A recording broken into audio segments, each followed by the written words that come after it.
Judul firman Tuhan, perumpamaan tentang penabur.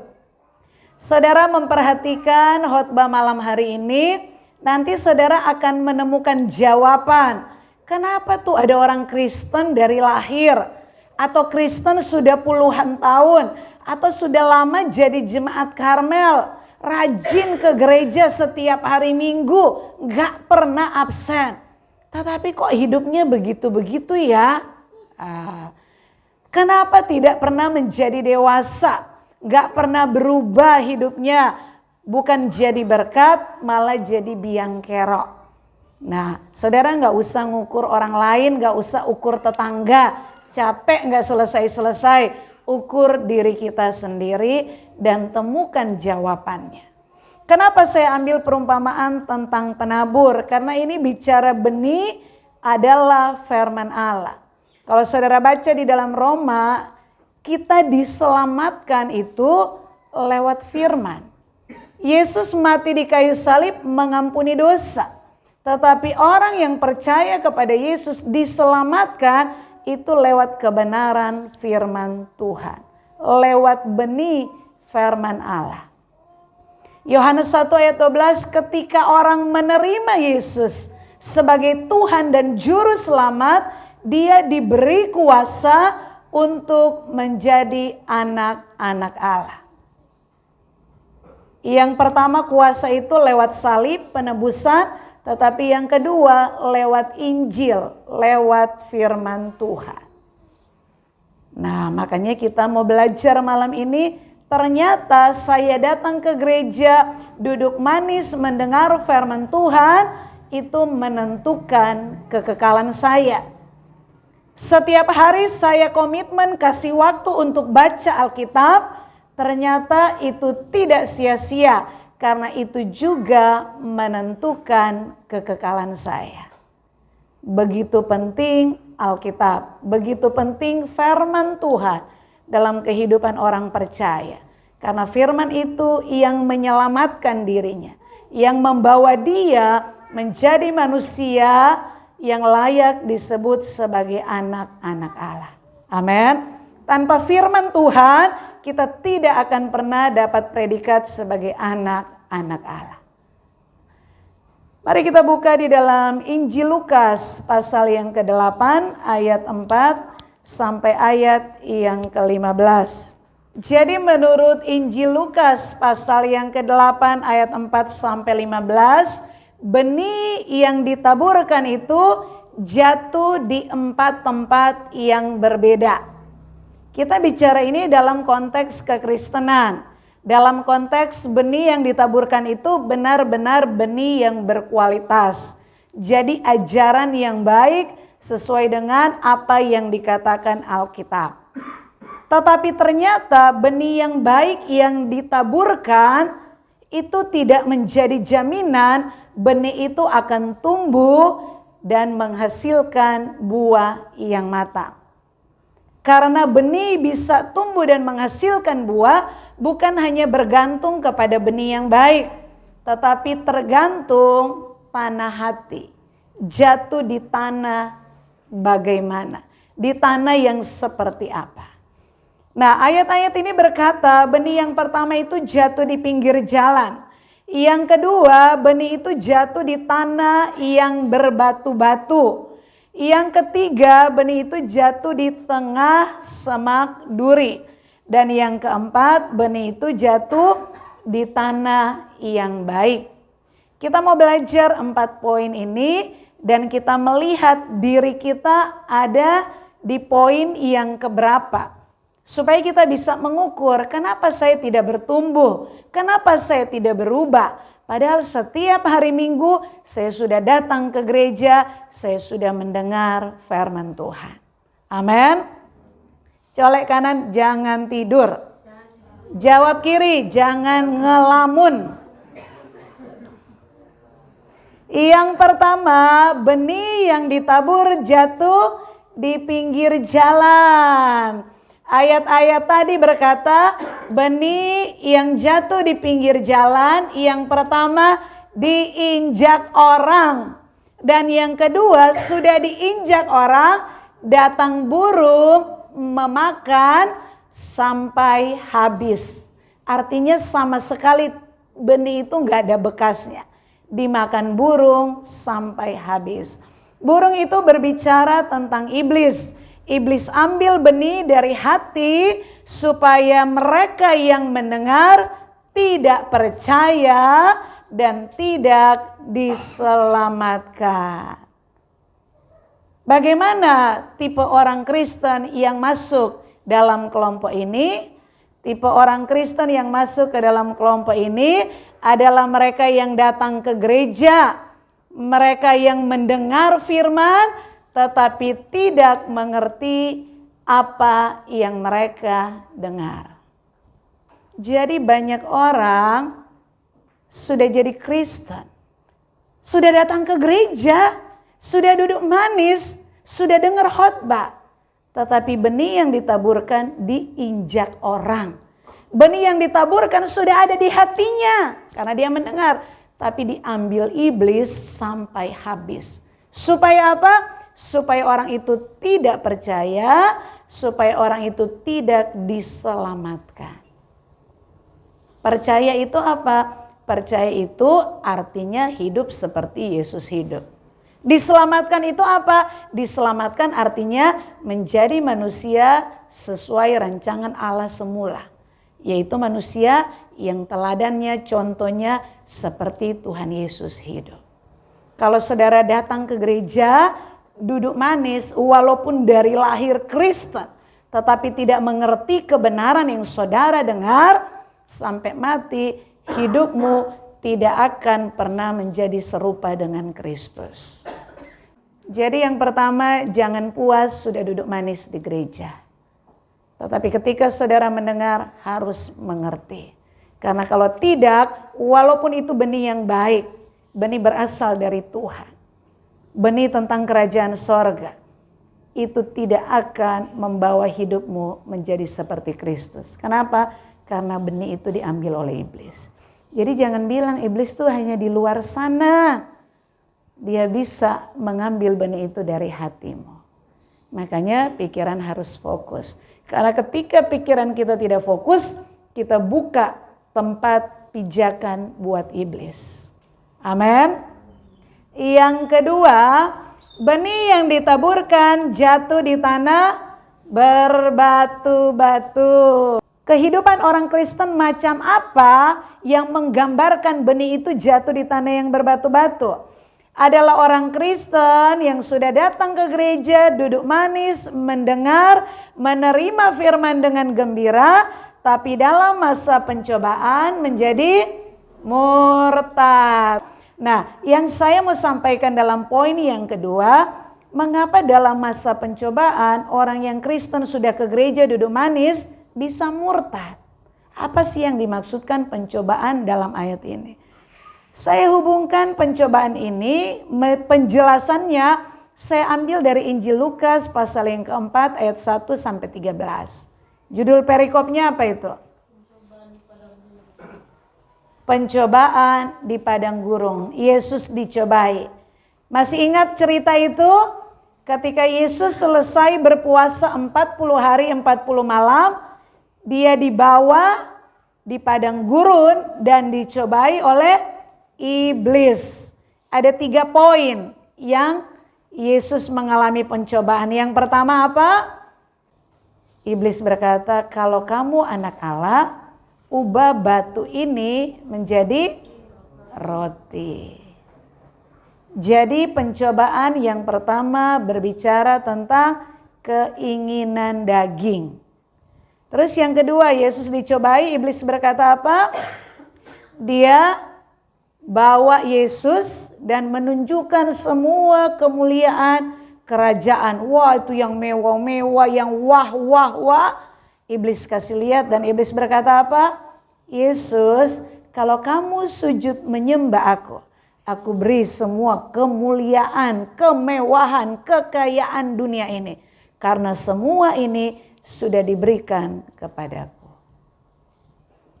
Yang kedua, Yesus dicobai dalam hal keinginan mata. Dan yang ketiga, iblis berkata apa? Kalau kamu anak Allah, jatuhkan dirimu, karena ada tertulis. Kalau kamu jatuh, itu ada malaikat-malaikat akan datang menatang kau. Jadi ada 3 isi pencobaan yang dari waktu ke waktu akan saya dan saudara sebagai pengikut Yesus mengalaminya juga. Yaitu keinginan daging, keinginan mata, keangkuhan hidup. Kalau saudara baca di dalam Lukas 4 itu, setelah iblis tahu dia tidak bisa mengalahkan Yesus, menjatuhkan Yesus lewat 3 pencobaan itu, Alkitab mencatat iblis meninggalkan Yesus. Tidak titik, tetapi dia menunggu waktu yang tepat. Setiap saat, setiap waktu saya dan saudara sebagai pengikut Yesus akan diuji, dicobai dari 3 poin ini. Keinginan daging itu apa menurut saudara? Ada yang tahu? Keinginan daging itu berbicara makanan, yang kedua berbicara seks. Alkitab mencatat semua dosa yang kamu lakukan itu di luar tubuh.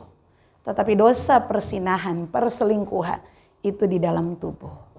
Sudah lupakah kamu bahwa tubuhmu adalah bait Allah? Jadi ketika orang selingkuh, ketika orang melakukan hubungan seks bukan dalam pernikahan yang kudus, dia mencemarkan dirinya, padahal dirinya adalah bait Allah. Orang seperti itu kalau gak bertobat cuma 1, dibuang ke neraka. Amin. Yang kedua, pencobaan yang akan kita alami setiap saat adalah keinginan mata. Dan yang terakhir, pencobaan itu menyangkut keangkuhan hidup, kesombongan. Siapapun kita, manusia macam apapun pendidikannya, statusnya, semua kita tuh ada benih kesombongan. Kalau dipuji, maknyus. Kalau disinggung sedikit, wah langsung tanduknya keluar. Kenapa? Karena harga diri kita direndahkan. Itu kan menunjukkan ada kesombongan. Ya, kalau orang sombong, biar saudara duduk dengar firman, biar sekolah teologi sampai S1, S2, S3, di kepala Kejadian sampai Wahyu saudara hafal, semua tafsiran Alkitab saudara tahu. Tetapi kalau masih ada kesombongan, Alkitab berkata cuma 1, Allah menentang orang congkak. Amin. Lihat sebelah kanan, jangan sombong-sombong. Lihat sebelah kiri, belajar rendah hati. Oke. Menurut saudara sombong nggak? Sombong nggak saudara ini? Ukuran 1 saya kasih indikator saudara sombong atau enggak ya? Lihat saya. Kalau saudara tidak mau komitmen rajin beribadah minimal hari Minggu. Kalau saudara tidak punya waktu doa setiap hari, itu menunjukkan saudara orang yang sombong. Kenapa? Karena saudara merasa aku doa enggak doa, aku tetap bisa kerja dapat duit. Saudara tidak membutuhkan Tuhan. Itu perlu bertobat. Jadi sombong itu bukan hanya, kamu belum tahu nggak? Aku habis beli ini loh. Aku bukan hanya soal kata-kata. Tetapi ketika kamu tidak mencari Tuhan, kamu tahu tanpa Tuhan pun aku bisa kerja. Tanpa Tuhan aku nggak doa, aku bisa dapat gaji tiap bulan. Itu di hadapan Tuhan kamu orang yang sombong. Makanya kadang-kadang kalau Tuhan masih mengasihi orang itu disentil dikit. Supaya apa? Kalau udah babak belur kan baru cari Tuhan. Kalau nyaman-nyaman tidak. Kayaknya saudara yang babak belur hari ini bilang puji Tuhan. Tuhan masih mengasihi saudara. Daripada aman-aman itu kayak mobil tuh udah remnya udah blok. Tiba-tiba udah masuk jurang. Amin. Puji Tuhan. Jadi yang dalam tekanan, aniaya, tarik nafas. Puji Tuhan, Tuhan mengasihi saya supaya saya tidak sombong. Kan Alkitab mencatat. Kenapa perjalanan bangsa Israel tuh jatuh bangun, babak belur, dihantam Allah. Semua dicatat. Cuman 1, melatih mereka supaya rendah hati. Dan kita yang membaca kisah itu supaya rendah hati juga. Dan kerendahan hati ditunjukkan dengan mana? Belajar mencari Tuhan setiap saat, setiap waktu. Sampai titik kita berkata dari hati, Tuhan, aku tidak bisa hidup tanpa Engkau. Engkau satu-satunya kebahagiaan dalam diriku. Amin. Haleluya. Yang ketiga, benih jatuh di tengah semak duri. Dia bertumbuh, berbuah loh saudara, tapi buahnya tidak matang. Nah, benih yang jatuh di semak duri, kenapa dia tidak menghasilkan buah matang? Dia dihimpit oleh semak sampai benih itu mati loh saudara. Artinya apa dalam kehidupan orang Kristen? Orang Kristen yang masuk tipe yang ketiga ini adalah orang Kristen yang sudah duduk di gereja, mendengar firman, mengerti firman, tetapi kekhawatiran, kekayaan, kenyamanan hidup membuat dia tidak menghasilkan buah yang matang. Amin. Mari kita buka Matius 6 ayat 19 sampai ayat yang ke-30. Mau jadi orang kaya? Mau masuk surga? Mau hidup di bumi kaya raya mati masuk surga?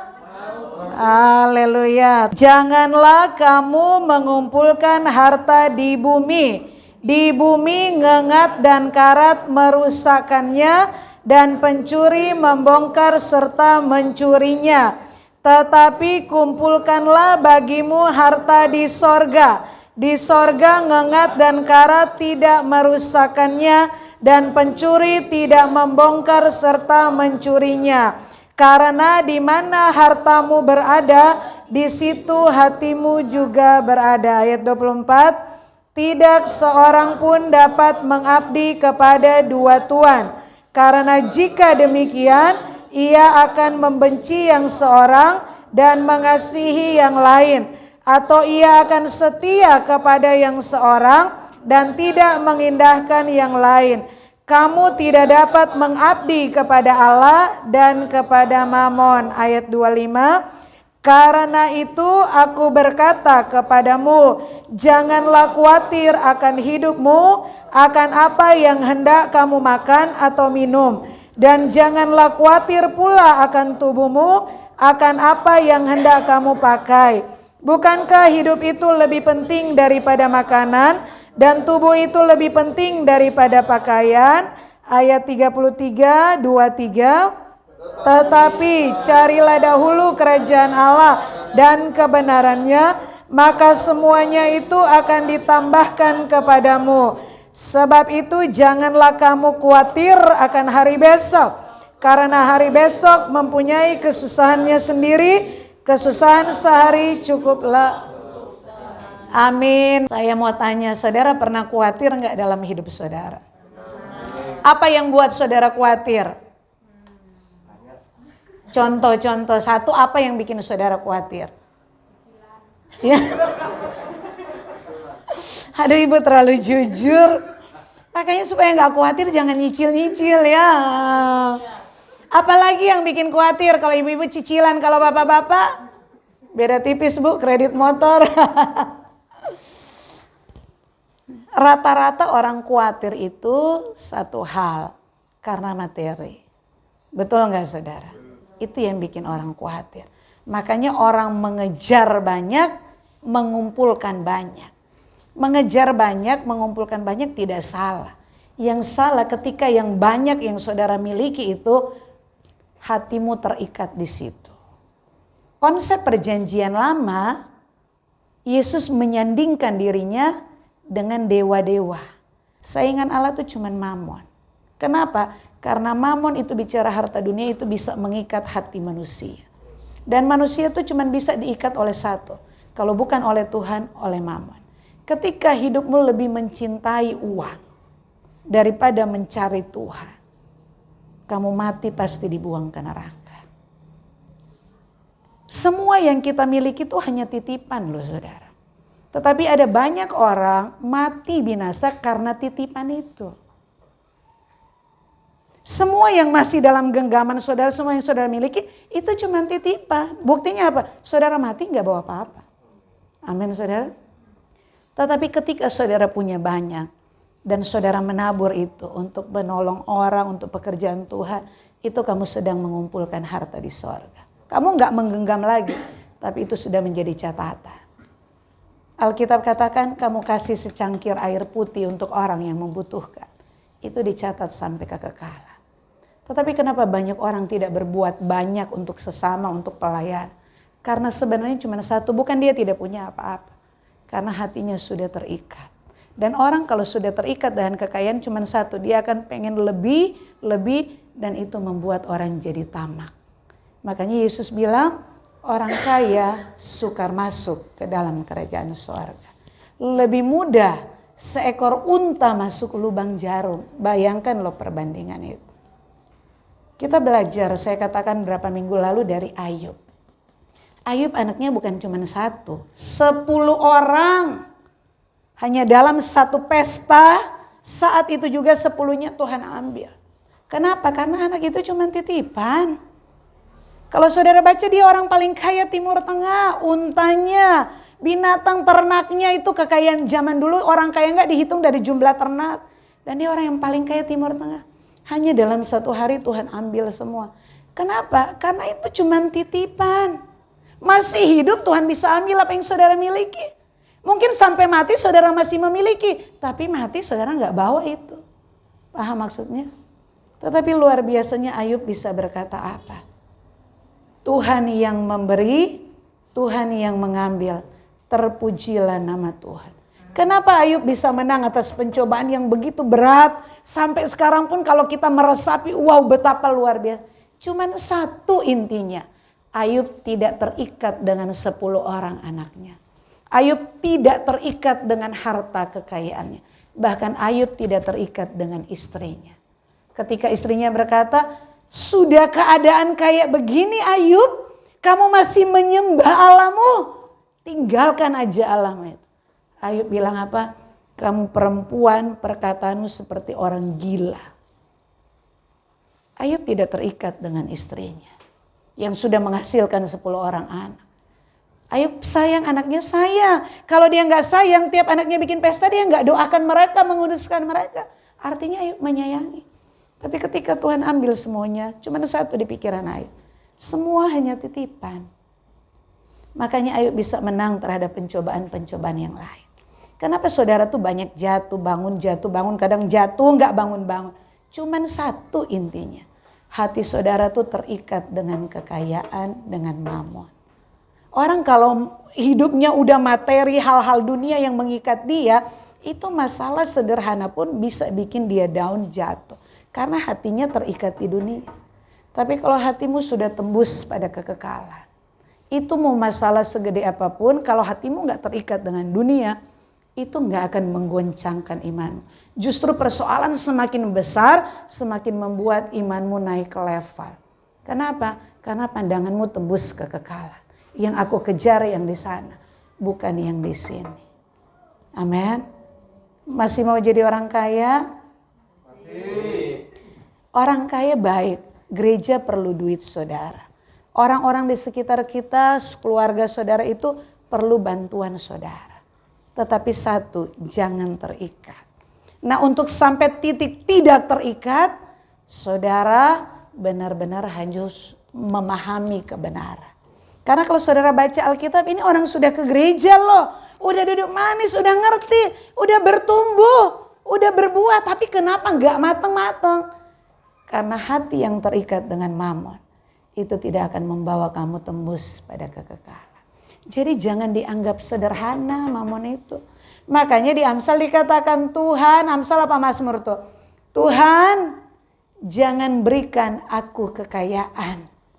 Karena kalau aku kaya, aku bisa jadi sombong. Dan aku berkata, siapa Tuhan itu? Sebaliknya Tuhan, aku mohon kepadamu, jangan bikin aku jadi miskin melarat. Karena kalau aku miskin, aku bisa mencuri hanya untuk makanan. Dan aku akan mempermalukan nama Tuhan. Satu permintaanku Tuhan, berilah aku cukup. Apa yang menjadi bagianku yang bisa aku nikmati. Amin saudara. Itu doa orang perjanjian lama.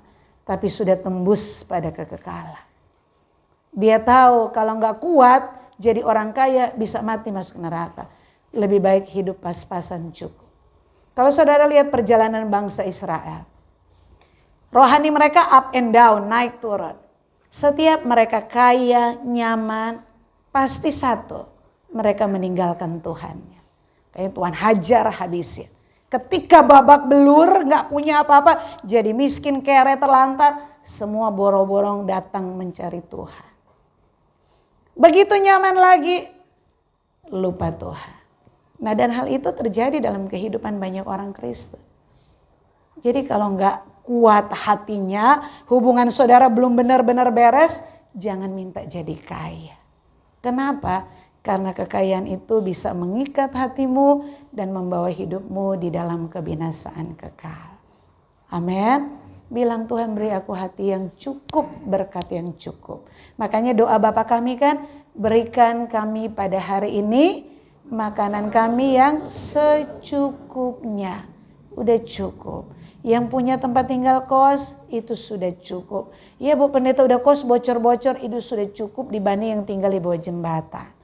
Jangan bandingkan dirimu dengan orang yang kolam renang, yang kalau ada masalah apa-apa bukan hanya sekedar panggil tukang, rumahnya langsung diganti baru loh saudara. Jangan bandingkan hidupmu seperti itu. Amin. Oke.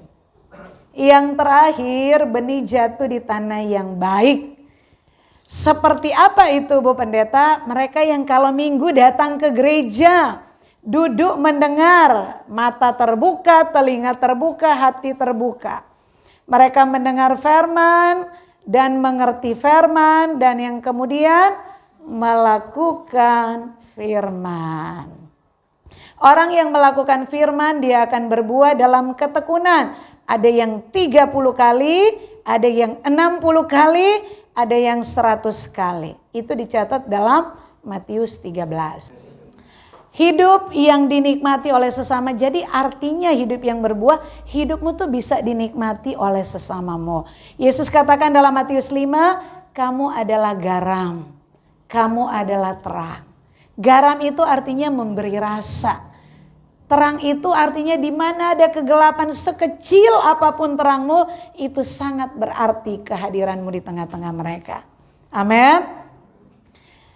Jangan orang wujud saudara belum datang nih, dirimu belum nampak, baru namamu masuk salah satu peserta, orang sudah ngomong, waduh kalau dia ikut aku nggak ikut, semua langsung mengundurkan diri. Wah, jadilah orang yang kehadiran kita tuh dirindukan, dikangenin. Waduh kita pergi, kalau dia ndak ada kayaknya gimana ya, ada yang kurang. Kenapa? Karena kehadiran saudara itu memberi rasa, membawa sukacita. Kita berbuah menjadi berkat, orang-orang sekeliling kita nggak semua membutuhkan uang dari kita. Kadang mereka hanya perlu telinga kita. Kadang mereka perlu waktu kita, perhatian kita. Dan Tuhan tidak pernah menuntut apa yang kita punya itu untuk berbuah yang kita nggak punya. Semua yang kita punya. Kalau ada orang datang dengan segala pergumulan dan kita berdoa, Tuhan tahu ada waktu yang pas. Kita pasti bisa memberkati dia. Nah cuman kembali ke tadi, kalau orang sudah masalah hidupnya terfokus dengan duit, dengan materi, semua tuh tidak ada waktu. Waktu saya cuma mengejar ini. Akhirnya apa? Dia tidak punya waktu cari Tuhan, tidak punya waktu bersekutu dengan sesama. Dia bisa dapat uang banyak, dia bisa menikmati, tetapi begitu dia meninggal Tuhan berkata aku tidak mengenal kamu. Nah, ayo kita belajar dari kebenaran firman. Kita harus berdampak bagi sesama. Kadang-kadang orang galau, kehadiran kita membawa sukacita. Kadang-kadang orang mau bunuh diri, lihat senyum kita nggak jadi bunuh diri. Nah, jangan orang lagi senyum lihat kita langsung pengen bunuh diri. Wah, itu yang bahaya ya saudara.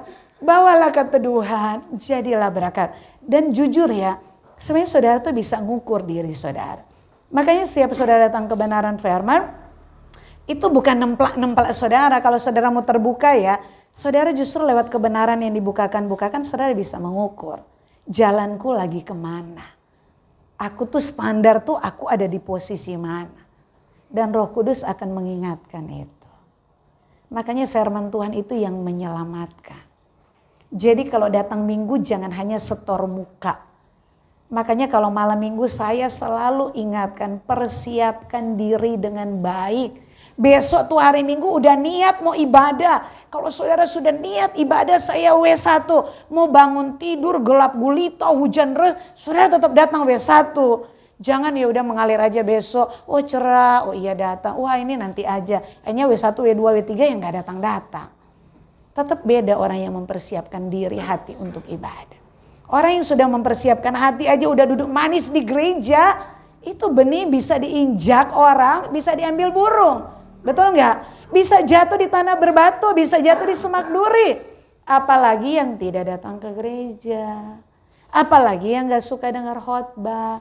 Apalagi yang gak suka baca Alkitab. Paham maksudnya? Amin.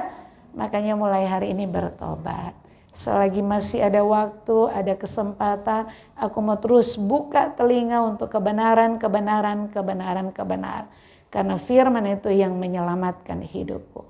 Lewat firman, hidupku terus diubahkan menjadi serupa segambar dengan Kristus. Amin. Pertanyaan dari 4 kelompok tadi, 1, 2, 3, saya masuk kelompok yang mana? Saudara masuk kelompok yang mana? Ya nanti pulang renungkan sendiri ya. Ayo baca 1, 2, 3. Benih adalah firman Allah. Firman tentang kerajaan sorga. Benih yang baik. Bagian manusia mendengar, mengerti, melakukan dan berbuah matang dalam ketekunan. Intinya semua yang kamu tahu, lakukan itu dalam kehidupanmu setiap hari. Maka hidup akan berdampak. Kristus itu akan tampil lewat perbuatanmu. Itu yang namanya hidup menghasilkan buah yang matang. Amin. Tuhan memberkati, mari kita bangkit berdiri.